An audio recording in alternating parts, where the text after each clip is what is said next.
नमस्कार, मैं हूं ललित नारायण झा और आप देख रहे हैं MM24x7। बिहार में लगातार भारी बारिश के कारण बाढ़ की स्थिति बनी हुई है और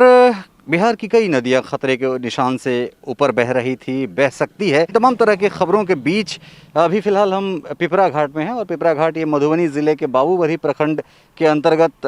ये जगह है। और चूँकि पिपरा घाट के संदर्भ में अगर बात करें तो ऐतिहासिकता की अगर बात करें तो यहाँ पे 3 नदियों का त्रिवेणी संगम है, जो भारत के परिप्रेक्ष्य में अगर देखा जाए तो 2 ऐसे जगहों को चिन्हित कर सकते हैं। प्रयागराज, जहाँ पे गंगा यमुना सदृश हैं और सरस्वती अदृश्य हैं, अर्थात नहीं दिखती हैं, तो ठीक इसी तरह से यहाँ पे कमला और बलान दिख रही हैं और सोनी जो है, सोनी अदृश्य हो गई है। तो सबसे पहले हम अपने वीडियो जर्नलिस्ट को बोलेंगे कि जो सीधे जो उत्तर की दिशा से दक्षिण की ओर जो नदी आ रही है, पहले आपको ये समझना होगा कि ये कमला है। जो उत्तर से सीधे उत्तर से दक्षिण की ओर आ रही है, ये कमला नदी है। और राइट हैंड साइड पे आप दाहिने से देखेंगे कि एक नदी और आके कमला में मिल रही है। हम चाहेंगे कि पूरा जूम करके इनको इस्टेब्लिश किया जाए। तो ये बलान है और इन दोनों के संगम स्थल पे एक तीसरी नदी है जो विलुप्त हो चुकी है, अर्थात वो अदृश्य है। और यहाँ पे मिथिला मिरर MM24x7 का एक व्यापक आयोजन था कि कमला आरती की शुरुआत हम लोग 15 मार्च को करने वाले थे, लेकिन लॉकडाउन के कारण इस कार्यक्रम को एक्सटेंड करना पड़ा और जब स्थिति सामान्य होगी उस कार्यक्रम को हम लोग करेंगे। हालांकि अभी जो खबर आ रही थी कि बिहार की कई नदियां खतरे के निशान से ऊपर बह रही हैं या फिर इस तरह की जो बात, तो कम से कम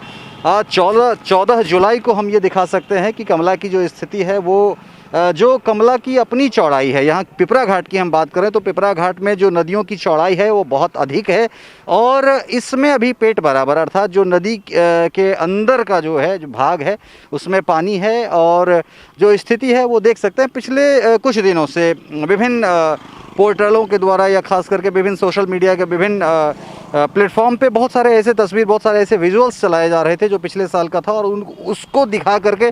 ये प्रसारित किया जा रहा था कि स्थिति बहुत गंभीर है और गंभीर स्थिति में कहीं बांध टूट सकता है या इस तरह की बातें चल रही थी। लेकिन कम से कम 14 जुलाई की जो स्थिति है उस स्थिति में हम ये दिखाने की कोशिश कर रहे हैं कि फ़िलहाल आज के डेट में इस तरह की कोई बात नहीं है। और जो अगर आप झंझारपुर की बात करते हैं, झंझारपुर पुल की बात करते हैं, तो वहाँ पे पानी सामान्य दिन में भी अगर थोड़ी सी बारिश हो जाए, वाटर लॉगिन अगर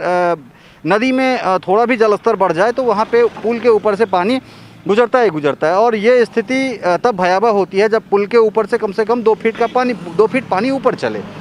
हालांकि आज के डेट में ऐसी कोई स्थिति नहीं है। बरसात, लगातार बारिश हो रही है बिहार में और बारिश के साथ साथ अगर नेपाल से पानी अगर छोड़ा जाता है तो उसके बाद इस तरह की बातें हो सकती है। लेकिन फ़िलहाल आज 14 जुलाई के दिन ये हम एश्योर करना चाहते हैं कि कमला के उस जगह पे जहाँ पे